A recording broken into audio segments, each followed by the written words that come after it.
We changed things up around here a little bit today. Yeehaw. If you're here, go ahead and say hello in the chat and let me know that you're here and who you are and where you are. And I'll keep an eye out for it. So, welcome. I'm Erin from Girl Catch Fire, and we help women in midlife get unstuck and on purpose. And every week I come on here and talk about stuff that either I'm wrestling with or I know that my clients are wrestling with. And today is definitely the latter. This is something that I see come up all the time in my practice. And I want to talk to you guys about it today. It's how to tell the truth. It sounds easy enough, doesn't it? Like, well, why is that hard? Let's talk about it. Why is it hard? Okay, especially if you're a woman. Um, Well, some of the obvious reasons are, I mean, basically, like we're culturally conditioned as women and rewarded, even from childhood, for to not tell the truth, to just be sweet, to caretake everybody, take responsibility for other people's emotions, suppress your own needs, deny your needs. And it sounds harsh. And I don't know that a lot of times this is explicit, but it's very often just kind of the way things are. This is the way our culture works, and this is what's expected of us. Okay, so the problem is that you wander into my office in midlife, and like you're like Mount Vesuvius, and just exploding with all of these suppressed needs, all these desires, feeling like a doormat in your own life, getting run over, all this, etc. So that's what we're going to talk about today. I'm going to hopefully give you guys some strategy for not doing this anymore. And so let's talk about it. So, yeah, so why is it so hard? Well, let's recognize, first of all, that some of you were trained just to say yes to everybody. And if you are really a chronic people pleaser and you feel bad about that, or you feel like you've done something wrong or you're doing something wrong, as a chronic people pleaser, recognize that there's a part of you that understood the assignment early on. You understood very clearly that in order to be safe and loved, your job was just to say yes to everything and everybody. And that is the root of people pleasing. Also, many of you learned that if anybody was upset, hi, Gretchen, good to see you. If anybody was upset, your job was to fix it for them so that they wouldn't have to be upset because if they were upset, you were unsafe. And so if you have this in your makeup, and many of us do, is please don't feel badly about yourself or like there's something wrong with you. There is a part of you that understands very clearly what the rules of the game are. And but what I find is, especially with my midlife clients, is that this stuff really stops working at midlife. And a lot of people are looking for alternatives. And okay, I'm going to give you some strategy for that today. What about those of you who were like kind of trained just to be sweet and appease and say yes to everything and you'll be fine? And just learning to be quiet and not upset the apple cart, even when you've got apples like rolling all over the place. You just were kind of trained to not think about your own apples. All right. So, like I said, at midlife, this stuff bubbles up like crazy. And most of my clients have no idea what to do about it, and on top of that, feel selfish for even admitting that this is the problem. Like, "Oh, how could I be so selfish by not wanting to care for people or take care of people, etcetera?" That's what we're going after today, right? So, for those of you who feel like you've gone off script and people are a little bit confused as to what's happening with you, let me give you some context. First of all, over the weekend, I was reading, Demon Copperhead by Barbara Kingsolver. Please do me a favor and run out and grab this book. It is so wonderful. It's a novel and she won the Pulitzer Prize for this book. And it is incredible. And it is about, and I'll link these book references in the show notes so you don't have to worry about shutting them down, although you can. But the whole book is just, it's about love and family and Southern Appalachia and addiction and Oxycontin and all of that stuff. And so I guess I got kind of got addiction on the brain a little bit. And if you're a person who's got an addict in your family, this is going to hit because this is a lot of the stuff that you might be dealing with. So, but she had a character in the hi McKinley, good to see you.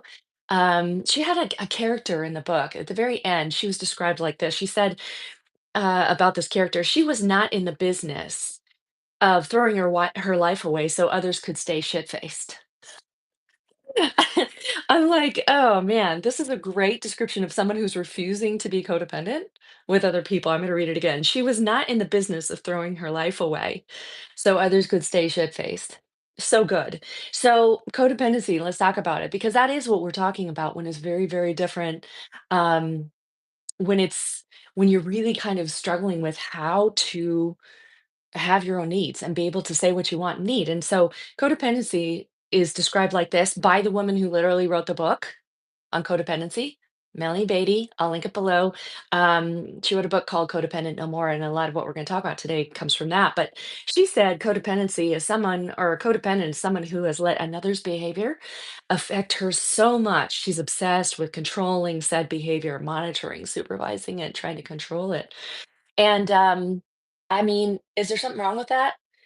Mm, if it worked, the answer would be no. But in coaching, we always say, um, hey, like if you what you're doing is working, then keep doing it. But if it's not working, maybe I try something else. So here's a couple other features of being codependent, which is basically what we're talking about when we're saying like we're having at least one of the reasons that it's difficult to tell the truth in life is because you maybe are more worried about other people's feelings and emotions and that sort of thing.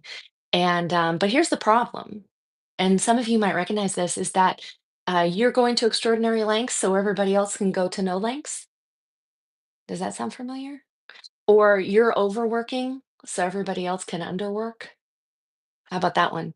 Or you're reacting to people destroying themselves by destroying yourself. That's kind of the end of this deal where we have forgotten how to take care of ourselves or to speak up for our own needs. And that's where we're going today. So what about pleasing somebody else instead of myself? Or ultimately refusing to let people enjoy the consequences of their own behavior. Right. So this is all what happens when we get into the habit of ignoring our own needs, not telling the truth about what we need, and instead trying to control other people's behavior. And so let's talk about how to do it. How to tell the truth. Because it's not an easy thing to do, especially if you've been conditioned to suppress your own needs and what you want, and to not tell the truth about your own life so that you can be safe and loved. All right. So, first thing we got to do, and you might want to write this one down, is to condition a new belief. You ready? Write this one down. Um, how about this? Each person is responsible for themselves, just as we are responsible for ourselves. I'm going to say it again. I'm going to put in the first person because it's easier. Everybody in my life is responsible for themselves, just as I am responsible for myself. And that means my physical needs, my emotional needs, my mental needs, spiritual needs, etc. Okay, so what would happen if you actually believed that? What would that make space for in your life? Okay, and so the first step, really, in this process of how to tell the truth is to detach. To maybe detach from saving and rescuing other people, right? What would happen if you let people feel the consequences of their own behavior rather than trying to control it so that they can be okay so you can be okay? What would that look like if you were able to detach? Mel Robbins' Let Them Theory book is like a bestseller for a good reason right now. She's talking all about this, and I haven't read the book yet, but I hear it's great. And she's talking about the Let Them Theory, which is basically like, oh, okay, your friends are trash talking you behind your back, let them. And I get that there's caveats with this when we're talking about parenting, but that's not what we're talking about here today. But what would happen if you just let everybody be responsible for themselves and you took responsibility for yourself, including telling the truth about what you want, need, and feel? It's kind of a different approach, isn't it? And it might feel really scary. So I'm going to help you do that today. So first thing we're going to do is we're going to detach. We're going to let them. We're going to let people take responsibility for their own lives and the consequences of their own choices. Wow. Instead of worrying, obsessing, and controlling, because those are illusions anyway. Like, if you could really control somebody, um, they would probably be controlled by now, wouldn't they? But they can't. All right. So it's a behavior that we learned early, and it's one that might be worth revisiting, revising, because it doesn't work. And we know it doesn't work. Okay. So it just sounds like this. I'm gonna keep my hands off your responsibility because if I could control you, you would be controlled by now. Also, think about like a choir. If you're in a choir and somebody is singing, off key, and everybody around them in the choir starts singing off key too, in order so that they don't feel whatever they're going to feel about it. How's that choir going to sound? Not great, right? So it's like that's what we're doing. We're letting somebody else's bad mood or somebody else's behavior ruin our day. We're switching the key in the song so we can accompany them. All right. So this is what I'm asking you to do is like to detach from what somebody else is doing and be responsible for you instead. Okay. So what this is going to mean is that you're going to probably stop rescuing a few people. You're probably going to you're going to stop caretaking everybody. All right. And start asking yourself, like, what do I want? What do I need? What do I feel? Write that down. What do I want, need, and feel? Maybe write that down. Um, because that's the second step in this. First step is to detach, and second step is to focus on radical self care. And I already know that some of you guys are going to panic at thinking because there's another part of you that's like, no, that's selfish. It's selfish for me to want things, need things, feel things, etc. I can't do that. That's selfish. Well, I could spend a month talking about that, and I probably will. Um, but let me ask you something. What good are you when you are full of rage, really depleted, fearful, rageful, angry, resentful? What good are you to anybody else anyway? Other than to stay in this system of trying to control and manipulate other people to so you can be safe and loved. It doesn't work. If it worked, it would work by now. All right. So, what if you started focusing on taking care of yourself and your needs radically by saying, okay, it's an attitude that says, like, I am responsible for myself only. And again, there's, we're not talking about parenting here because parenting is a different deal. Okay. We can talk about that on a different day. But what you're saying here is you're saying, I'm responsible for myself only, and I'm letting everyone in my life be responsible for themselves too. That's the let them theory. Okay. I'm responsible for for my spiritual needs, my emotional needs, my mental health needs, my physical well-being, and I'm going to identify what those needs are and then meet them myself. I'm not going to blame anybody else for what I do or don't have. I'm going to say this whole gig, this me thing is my responsibility, and I'm going to take care of it. And I'm going to start speaking up about what I want, what I need, and what I feel. That is self-care. It's not bubble baths, and although I love a good bubble bath, but that's not what we're talking about here. It's not like buying yourself new shoes and all that kind of stuff, although I love to do that too. What it's saying is I am simply choosing to be responsible 100% for who I am, how I got here. Not that everything is my fault, but I'm just going to say I am responsible for my mental needs, my emotional needs, my spiritual needs, physical needs, etc. And I'm going to let you do the same. Okay. So here's a great formula. You might want to write this one down. In any given situation, I'm going to ask myself, I'm going to first detach. I'm going to unhook the trailer, right? From trying to manage for and control other people's behaviors. I'm going to detach from that, first of all. And then second of all, I'm going to ask myself, what do I need to do to take care of myself in this situation? Believe it or not, and this may be a big leap for some of you, believe it or not, you will end up loving and caring for your people better from that place than from a place of manipulation and control. It's true. Because you will become more whole and more healthy and more round. If you're able to say, what is it I need to do to take care of myself in this situation? And that may sound like having some hard conversations with the people in your life. Like, listen, I'm no longer willing to blank. I need blank.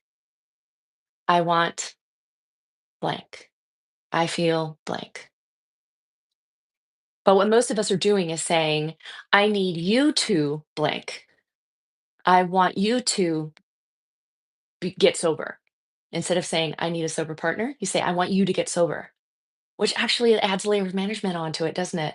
But instead, when you're saying, I need a sober partner, you're just telling the person what you need. You're taking full responsibility for what you need in the relationship and inviting them to decide whether or not they can do it. Can you do it? That puts their responsibility on them and you keep your responsibility on you. That's what it looks like to tell the truth. So for some of you, this is a completely brand new thought. Instead of trying to just tell somebody what you want them to do so you can get them to do what you need them to do to be safe and loved, instead, you're saying, no, this is what I need. Can you do it? Yes or no? All of a sudden, everybody's responsibility is in the proper place. Isn't that interesting? Now, listen, I'm not saying this is easy. I'm just saying it might work better than what you're doing now. Right? So, telling the truth. The other thing that's really important to know about this is in order to tell the truth and to do it well to other people, you're going to need to be emotionally regulated. It's going to feel really vulnerable and you need to be explicit. I need a sober partner.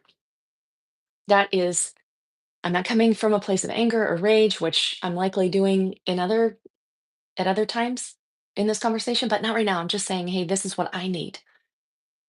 And I'm just using the sober partner as an example because it's an easy one. Um, I need a sober partner. Can you do it? And it's really vulnerable because you know what? In saying that, I might not get it. You might say no. So that puts me in a vulnerable position, doesn't it? But it's true. It's kind of the hallmark of telling the truth is that you feel vulnerable, right? And to come at it from a regulated place, like an emotionally regulated place, really important. And then it's explicit. There's no fog in that. I need a sober partner. Yeah. So, two things. Let's recognize, first of all, that if it worked to try to control other people's behavior, it would have worked by now. Like, and it's true that you can be safe and loved, even if you can be okay, even if they're not okay. It's hard, but you can do it. That's what we're talking about today. So let's practice stepping up and telling the truth by detaching from other people, from saying, I'm not taking responsibility for your life anymore. I'm just taking responsibility for mine. And then focusing on what do I need? What do I want? How do I feel? I'm going to ask myself these questions. I'm going to say it honestly. And then I'm going to have some honest conversations with the people around me. That's how we tell the truth. And again, like this is going to take longer than 17 minutes, that's for sure. But here we are. This is what we have today. So thanks for being here today. So happy to see you. I'm going to figure out how to turn this off because I don't actually know. You guys have a great day.